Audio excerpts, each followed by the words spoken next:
Hello friends, welcome back to my YouTube channel. तो पिछले videos में हमने देखा था कि कंस्ट्रक्टर कितने टाइप्स के होते हैं और उसका यूज़ कैसे होता है। ठीक है। और हमारा जो आज का वीडियो है उसमें मैं आपको इनकैप्सुलेशन के बारे में एक्सप्लेन करूंगा।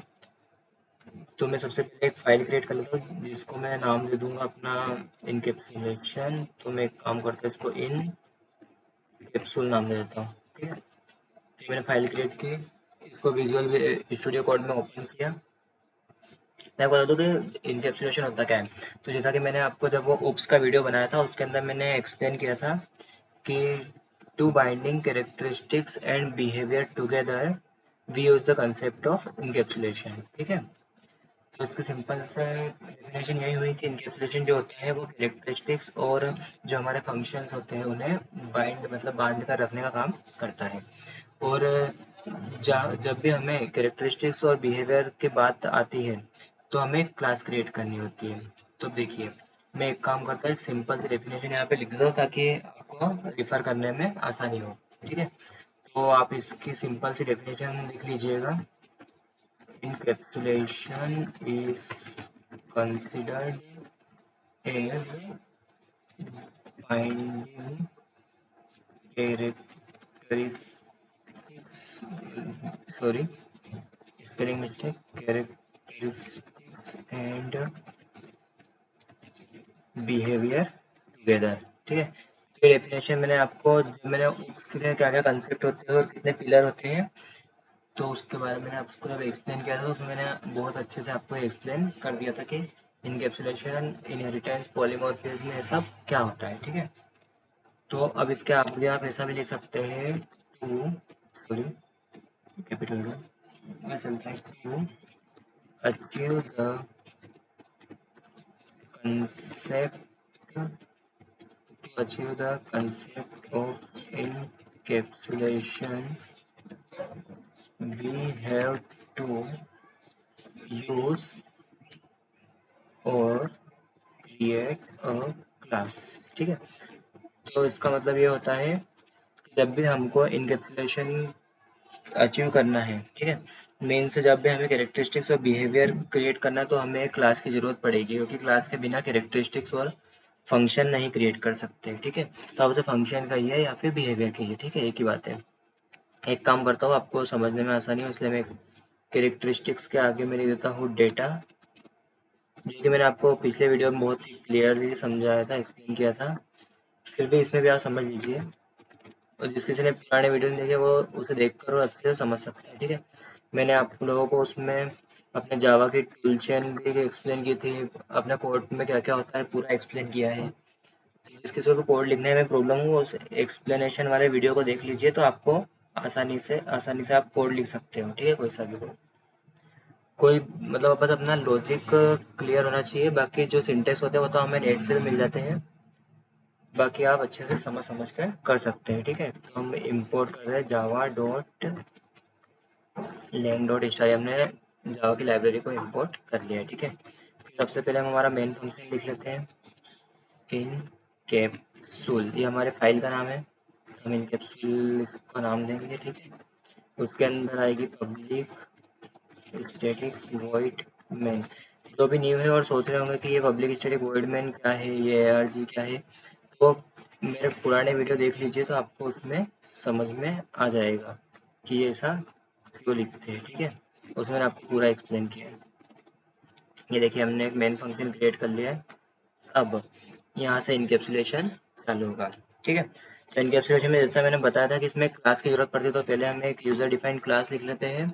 तो मैं क्लास को नाम देता हूँ, क्लास को पहले मैं डेमो नाम देता हूँ। ठीक है। डेमो नाम दे दिया मैंने क्लास को। अब जैसे कि इनकैप्सुलेशन का मतलब ही होता है कि कैरेक्टरिस्टिक्स और बिहेवियर को आपस में बाइंड करके बांध के रखना। ठीक है। तो सबसे पहले हम कैरेक्टरिस्टिक्स क्रिएट करेंगे पब्लिक इंट आई, पब्लिक इंट जे, ये हमने दो कैरेक्टरिस्टिक्स ली है। ठीक है। अब हम एक काम करता हूँ, मैं दो फंक्शन भी मतलब बिहेवियर भी ले लेता हूँ। ठीक है। तो एक काम करता हूँ, मैं आप लोगों को इसी में कंस्ट्रक्टर, जो जिसने पुराने वीडियो नहीं देखा वो इसमें कंस्ट्रक्टर को भी समझ लेगा, और जिसने पुराने वीडियो देखे हैं उन्हें और अच्छे से क्लियर हो जाएगा। ठीक है। तो मैं कंस्ट्रक्टर क्रिएट करता हूँ। जिसने मेरा पुराने वीडियो देखे फ्रेंड्स, बताइए कौन सा कंस्ट्रक्टर लिखा है मैंने। ठीक है, चलिए मैं बताता हूँ, ये हमारा डिफ़ॉल्ट कंस्ट्रक्टर है। तो इसके लिए मैं एक system dot out dot println लिख देता हूँ इनसाइड डिफ़ॉल्ट कंस्ट्रक्टर। ये इसलिए लिखा है मैंने ताकि हमें पता चले कि ये डिफ़ॉल्ट कंस्ट्रक्टर के अंदर एंटर हो गया है। ठीक है, अब देखिए इसके अंदर हमें वैल्यू इनिशियलाइज करनी होती है, लेकिन मैं एक पैरामीटराइज्ड कंस्ट्रक्टर भी लूंगा तो मैं उसके अंदर इसकी वैल्यू को डिक्लेयर करूंगा। ठीक है, ये एक हमारा पैरामीटराइज्ड रहेगा, इंट एक्स इंट वाई। तो ये हमारा पैरामीटराइज्ड कंस्ट्रक्टर। तो इसलिए मैं एक सिस आउट डाल देता हूँ, सॉरी सिस आउट डालता हूँ inside parameterized, sorry parameterized constructor. ठीक है, डाल दिया। अब मैं जैसे इंट आई है, इसके अंदर मैं वैल्यू को इनिशियलाइज करता हूँ, this I is equal to X की वैल्यू, और दिस डॉट जे के अंदर y की वैल्यू को मैंने इनिशियलाइज कर लिया। ठीक है, अब मैं एक काम करता हूँ, दो फंक्शन क्रिएट करता हूँ पब्लिक। एक काम करता हूँ मैं इसमें एडिशन और सब्सट्रैक्शन का ऑपरेशन करता हूँ। पब्लिक इंट करता हूँ कि रिटर्न वैल्यू है, पब्लिक इंट एडिशन। ठीक है, अब इसके अंदर हमें पैरामीटर देने की जरूरत नहीं, क्योंकि ये हमारा ऑब्जेक्ट ओरिएंटेशन है। तो इसके अंदर हमने दो कैरेक्टरिस्टिक्स लिए हैं, उन्हें हमने इनिशियलाइज कर लिया with help of parameterized constructor. तो इसके लिए हमें पैरामीटर यहाँ पर देने की जरूरत नहीं है। ठीक है, अब इसके अंदर मैं एडिशन का लॉजिक लूंगा। तो एडिशन का लॉजिक सबको पता है, पहला नंबर प्लस दूसरा नंबर। इसलिए पहले मैं एक लोकल वेरिएबल लूंगा इंट आई एड नाम का। ठीक है, उसको मैं 0 से इनिशियलाइज करूंगा। फिर आई एड के अंदर I N O sorry I plus J. ठीक है, आई प्लस जे करूंगा, और फिर ये हमारा इंट है। ठीक है, ये इंट है मतलब इसकी रिटर्न वैल्यू इंट है, तो ये रिटर्न भी हमें इंट ही करेगा, मतलब इंट मीन्स इंटीजर। ठीक है, तो हमने एडिशन का लॉजिक लिया, सेम सब्सट्रैक्शन का लॉजिक आएगा।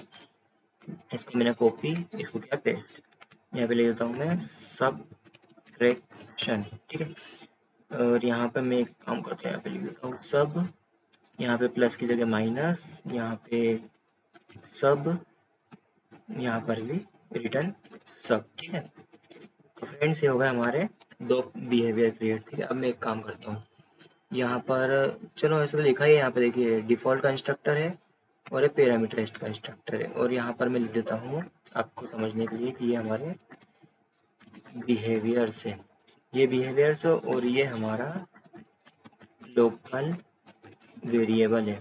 ठीक है, तो आप कंफ्यूज नहीं होंगे, इसलिए मैं सबके नाम लिख देता हूँ ताकि आपको भी पढ़ाई करने में आसानी हो, समझने में। ठीक है, अब मैं यहाँ पर एक काम करके लिख ही देता हूँ कैरेक्टरिस्टिक्स। ठीक है, अब देखिए ये होते हैं हमारे क्लास के कैरेक्टरिस्टिक, ये होता है हमारा डिफ़ॉल्ट कंस्ट्रक्टर, ये होता है हमारा पैरामीटराइज्ड कंस्ट्रक्टर, ओ सॉरी ये होते हैं हमारे बिहेवियर्स। तो अभी हमने दो बिहेवियर्स क्रिएट किए। ठीक है, अब कुछ नहीं, हमारा पूरा लॉजिक क्रिएट हो चुका है, बस अब हमें क्लास का ऑब्जेक्ट क्रिएट करके फंक्शन को कॉल करना है। तो अब देखिए कितना इंटरेस्टिंग है, हमें क्लास का नाम है डेमो, तो मैंने डेमो का एक ऑब्जेक्ट क्रिएट किया डायनामिकली। ठीक है, न्यू डेमो। अब इसमें दो पैरामीटर पहुंचाने हैं, एक काम करता हूँ मैं पहले डिफ़ॉल्ट। ठीक है, ये हो गया हमारा डिफ़ॉल्ट कंस्ट्रक्टर, जिससे हमारे डिफ़ॉल्ट कंस्ट्रक्टर को कॉल जाएगा। तो ऑब्जेक्ट 1 से डिफ़ॉल्ट को कॉल जाएगा। अब मैं ऑब्जेक्ट 2 क्रिएट करता हूँ। ठीक है, ओबीजे 2 न्यू डेमो। अब मैं इसमें पैरामीटराइज्ड कंस्ट्रक्टर क्रिएट करूँगा। ठीक है, पैरामीटराइज्ड को कॉल करने के लिए मैं एक काम करता हूँ, दो वैल्यू पास करता हूँ, एक एक्स के लिए और एक वाई के लिए। ये मैंने रेंडमली वैल्यू पास की है। ठीक है, फिर अब इससे जो ओबीजे 2 है, ठीक है, ओबीजे 2 डॉट, अब मैं इससे एडिशन फंक्शन को कॉल करूँगा। फिर OBJ sorry OBJ 2 dot subtraction को कॉल करूँगा। ठीक है, अब ये हमारे पैरामीटराइज्ड से जब वैल्यू पास हो गई है, तो हमें यहाँ पर भी पैरामीटर या आर्गुमेंट देने की ज़रूरत नहीं है। अब देखिए, अब हम जैसे एडिशन फंक्शन को कॉल करेंगे, तो ये एडिशन फंक्शन में इसकी वैल्यू जाएगी 12 और 16, और जब ये 12 और 16 ऐड होगी, तब ये 12 और 16 ऐड होने के बाद ये रिटर्न जब हमारा एडिशन करेगा, तो जब ये रिटर्न करेगा तो इसको यहाँ पर लेने के लिए भी तो कुछ वेरिएबल चाहिए रहेगा, मीन्स एम्प्टी बैग। तो उसके लिए हम ले लेते हैं आई रेट इक्वल टू 0, ठीक है। ये हमने खाली बैग ले लिया है, ठीक है। I rate equal to object dot addition, और इसको भी एक काम करता हूँ, आई रेट में ले लेता हूँ, ठीक है। अब यहाँ पर मुझे इनकी वैल्यू प्रिंट करनी है, ठीक है। तो मैं सिस आउट डाल देता हूँ, सिस आउट में डालता हूँ addition is concatenation I rate. इसे प्लस का मतलब होता है हमारा कॉन्केटिनेशन, ठीक है, जो कि स्ट्रिंग को कॉन्केट करता है, तो इसलिए इसका यूज होता है, ठीक है। फिर अब मैं इस लाइन को कॉपी कर लेता हूँ। इस लाइन को कॉपी करने के बाद मैं यहाँ पर भी इसको पेस्ट करता हूँ, और बस एडिशन की जगह मैं यहाँ पे सब्ट्रैक्शन लिख देता हूँ, ठीक है। अब इसको एक बार हम रन करके देखते हैं कि ये वर्क कर रहा है नहीं, और अगर कुछ एरर होगी तो हम उसे सोल्व करेंगे। ये विंडो आर प्रेस किया, CMD टाइप किया, और फिर इसकी मैं थोड़ा रिसाइज कर देता हूँ ताकि हमें अच्छा दिखे एक फ्रेम में। ये देखिए, अब पहले तो मैं उस फाइल के पाथ तक जाता हूँ उसके, तो इस फाइल का है जावा क्यूब, ठीक है। ये आ गया मैं इसके अंदर। हमारा फाइल का नाम है इनकैप्सूल डॉट जावा। तो जावा के कंपाइलर से इनकैप्सूल डॉट जावा को हम कंपाइल करेंगे, देखते हैं क्या होता है। ये देखिए, सक्सेसफुली कंपाइल हो गया है। अब इसके जावा के इंटरप्रेटर से हम इसे इंटरप्रेटेड करके इसे रन करेंगे। तो ये इनकैप्सूल, ये देखिए आउटपुट क्या आता है, देखते हैं। आउटपुट आया हमारा एडिशन इज 28 और सब्ट्रैक्शन इज 4। अब ये क्यों आया, देखिए 12 प्लस 16 28, और जब हम इसका सब्ट्रैक्शन करेंगे तो 12 माइनस 16 माइनस 4, मीन्स हमारा आंसर सही है, ठीक है। अब मैं एक काम करता हूँ, एक और ऑब्जेक्ट क्रिएट कर लेता हूँ उसका सब्ट्रैक्शन के लिए हमारे, ठीक है, क्योंकि वो माइनस में वैल्यू आ रही है, तो हम उसकी भी वैल्यू चेंज कर सकते हैं, लेकिन मैं एक अलग से ही आपको ऑब्जेक्ट क्रिएट करके बता देता हूँ। अब जैसे मैंने लिया 64 और ले लिया मैंने 25, ये भी रेंडमली कुछ भी लिया है, ठीक है। फिर अब यहाँ पर हम ओबीजे 3 से कॉल करेंगे। अब देखिए वैल्यू क्या आनी चाहिए, मैं आपको पहले ही कमेंट में लिख देता हूँ ताकि हमें टैली करने में आसानी होगी। 16 प्लस 12 28, यहाँ पे माइनस किया है, तो 64 माइनस 25 कितना होता है, 39 ठीक है, 39 सही है, ठीक है। अब हम एक बार चेक भी कर लेते हैं 39 आएगा या कुछ आएगा। ये इसको कंपाइल किया। देखिए फ्रेंड्स, जब भी हम कोड को एडिट करेंगे तो उसे सेव करके कंपाइल करना जरूरी है।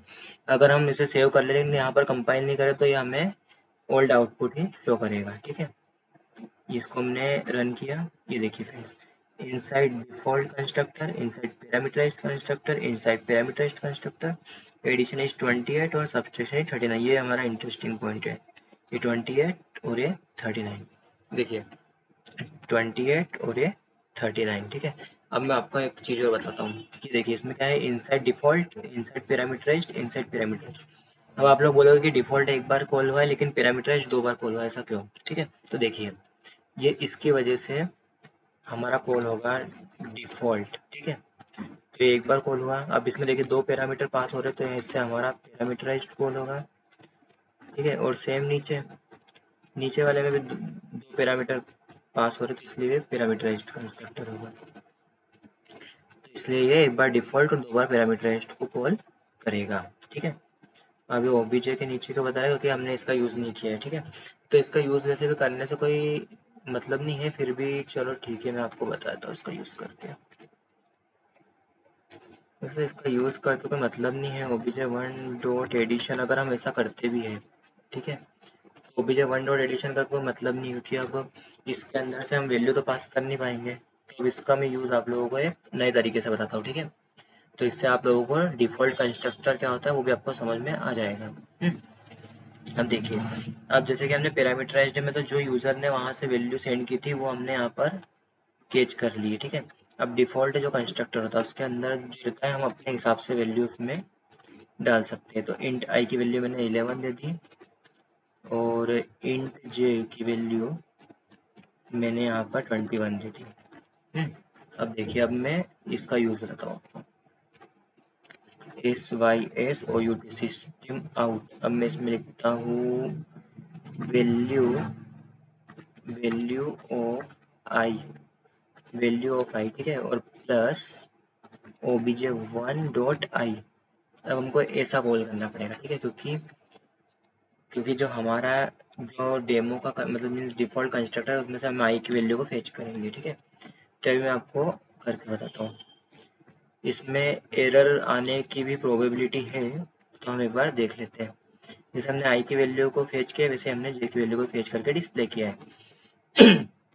तो अभी हमें एक्सपेक्टेड आउटपुट है यहाँ पर 11 और यहाँ पर है हमारा 21। कहाँ गया, सॉरी, 20 क्या हो रहा है, 21, ठीक है। सेव किया, स्क्रीन क्लियर, ये कंपाइल किया जावा के कोड को, रन किया, ये देखिए सक्सेस। डिफॉल्ट पैरामीटर ये तो हमारा पहले का ही है। और ये देखिए वैल्यू ऑफ आई इज 11 और वैल्यू ऑफ जे इज 21। तो ये किस कारण है, हमने, क्योंकि इसमें डिफॉल्ट कंस्ट्रक्टर जो है इसके अंदर हमने एक्सप्लिसिटली इसमें वैल्यू हमने इनिशियलाइज की है, उसकी वजह से हुआ है, ठीक है। तो इसको मैं क्लियर करता हूँ और ये देख लीजिए आप एक बार कोड बिल्कुल अच्छे से देख लीजिए। मैं इसको छोटा करने की कोशिश करता हूँ ताकि ये एक फ्रेम में बैठ जाए, लेकिन ये हो नहीं रहा है। ये इतना छोटा करूँगा तो आप लोगों को थोड़ा देखने में प्रॉब्लम होगी। चलिए इसे रहने दीजिए, मैं इसको थोड़ा सा ऊपर कर देता हूँ तो आप इसे अच्छे से देख लीजिए रोक रोक के, ठीक है। इसमें देखिए मैंने पूरे मतलब कमेंट में मैंने सब लिख दिया कि किससे क्या कॉल हो रहा है, तो किससे क्या आउटपुट मिलना चाहिए, और इसकी डेफिनेशन भी लिख दी है मैंने। तो आप इसे प्रीफर कर सकते हैं जब भी आप इंटरव्यू देने के लिए जाओ, या फिर आप कॉलेज की प्रिपरेशन भी करो तो आप इसे प्रीफर कर सकते हैं। पर ज़्यादा पॉसिबल हो सके तो प्लीज़ इसका यूज़ कॉलेज के एग्ज़ाम में मत कीजिएगा, क्योंकि थोड़े हाई लेवल के कोडिंग है, तो ये कॉलेज में करना सही नहीं रहेगा। इसलिए आप कॉलेज के हिसाब से उसकी पढ़ाई अलग ही रखिए, और ये हमारे इंडस्ट्रियल के हिसाब से, ठीक है। सॉरी, डोंट से, ठीक है। तो आप इसे अच्छे से देख लीजिए। अब फ्रेंड्स, मैं जैसे कि मैंने आपको बताया था कि मैं जैसे जैसे हमारे डिपेंडेंसी के हिसाब से जो टॉपिक रहेंगे उसको एक्सप्लेन करूंगा। मैं लाइन से आपको वीडियोस में नहीं दूंगा, जैसे कि आप बोलोगे कि ओप्स कंसेप्ट सिखा रहा हूँ मैं, तो मैं आपको डायरेक्ट इनकैप्सुलेशन, पॉलीमॉर्फिज्म, इनहेरिटेंस, ये सब मतलब लाइन से आपको मैं एक्सप्लेन करूँ, लेकिन ऐसा नहीं करूँगा मैं, क्योंकि देखिए अभी इनकैप्सुलेशन की हमें ज़रूरत पड़ेगी आगे, इसलिए मैंने आपको इनकैप्सुलेशन एक्सप्लेन कर दिया, ठीक है। अब नेक्स्ट वीडियो में मैं आपको जो हमारे स्टैटिक जो होते हैं कैरेक्टरिस्टिक्स, ठीक है, वो आपको मैं एक्सप्लेन करूँगा, ठीक है। स्टैटिक कैरेक्टरिस्टिक्स होते हैं, स्टैटिक बिहेवियर होते हैं, तो मैं आप लोगों को ये एक्सप्लेन करूँगा क्योंकि इनकी डिपेंडेंसी हमें आगे लगेगी, और ये हमारे इनकेप्सुलेशन के ऊपर डिपेंडेंट है, इसलिए मैंने आपको पहले इनकेप्सुलेशन एक्सप्लेन कर दिया, ठीक है। तो आप लोग प्लीज़ जिस जिस सीक्वेंस में मैं वीडियो डाल रहा हूँ उसी सीक्वेंस से आप देखिए, तो उससे आपको अच्छे से समझ में आएगा। प्लीज़ कोई भी पहला वीडियो देख के बीच का मत देखिए और बीच का देख के पहला मत देखिए, ऐसा मत कीजिए। सब सीक्वेंशियली देखिए तो आपको बिल्कुल अच्छे से समझ में आ जाएगा, जिसकी फुल गारंटी है कि आप लोगों को जो मैं समझाऊंगा वो बिल्कुल आपको समझ में आएगा, ठीक है। ये देख लीजिए एक बार पूरा कोड, और आप जब इंटरव्यू देने जाए तो उन्हें भी इसी तरह से एक्सप्लेन कीजिएगा, तो वो उसमें आपके 5 से 10 मिनट इन्वेस्ट हो जाएंगे और इंटरव्यूअर जो रहेगा वो आपसे इम्प्रेस हो जाएगा। ये देखिए हमने केवल इनकेप्सुलेशन को कोड को एक्सप्लेन करने में 61 लाइन का कोड लिख दिया है, ठीक है। तो देख लीजिए। अब मैं आपको नेक्स्ट वीडियो में फिर स्टैटिक के कॉन्सेप्ट क्लियर करूंगा, ठीक है, कि स्टैटिक क्या होता है, इसका यूज़ कैसे होता है और किस लिए होता है, ठीक है फ्रेंड्स। तो अगर आप लोगों को वीडियो पसंद आया हो तो प्लीज़ लाइक कीजिएगा और इसे ज़्यादा से ज़्यादा शेयर कीजिए। आप चैनल को सब्सक्राइब नहीं भी करोगे तो चलेगा, लेकिन प्लीज़ इसे शेयर कीजिए ताकि दूसरे लोगों तक भी आसानी से पहुंच सके और वो भी अच्छे से प्रिपरेशन कर सके, ठीक है। तो प्लीज़ ज़्यादा से ज़्यादा इसे शेयर कीजिए और सारे वीडियोस प्लीज़ सिक्वेंशली देखिए, अगर आप सिक्वेंशियल नहीं देखोगे तो आप लोगों को बिल्कुल समझ में नहीं आएगा, ठीक है। तो प्लीज़ मैं हाथ जोड़ के आपसे विनती करता हूँ कि प्लीज़ सिक्वेंशियली देखिए, ऐसे बीच बीच में से देखने से आप लोगों को नहीं समझ में आएगा। और मैं जिस सीक्वेंस से एक्सप्लेन कर रहा हूँ उसी सीक्वेंस से आप इंटरनेट या फिर बुक से रिफ़र कर सकते हो। बट आप बुक और इंटरनेट का नहीं यूज़ करना चाहते हो तो भी आप मैं जो बता रहा हूँ उतना ही आप कर लेंगे तो आपकी सक्सेस आपके हाथों में है, ठीक है। तो प्लीज़ अच्छे से देखिए, वीडियो समझिए, और आप लोगों का साथ यही बनाए रखिए, और इस वीडियो को ज़्यादा से ज़्यादा शेयर कीजिए, ठीक है फ्रेंड्स। मिलते हैं नेक्स्ट वीडियो में विथ स्टैटिक कंसेप्ट। बाय।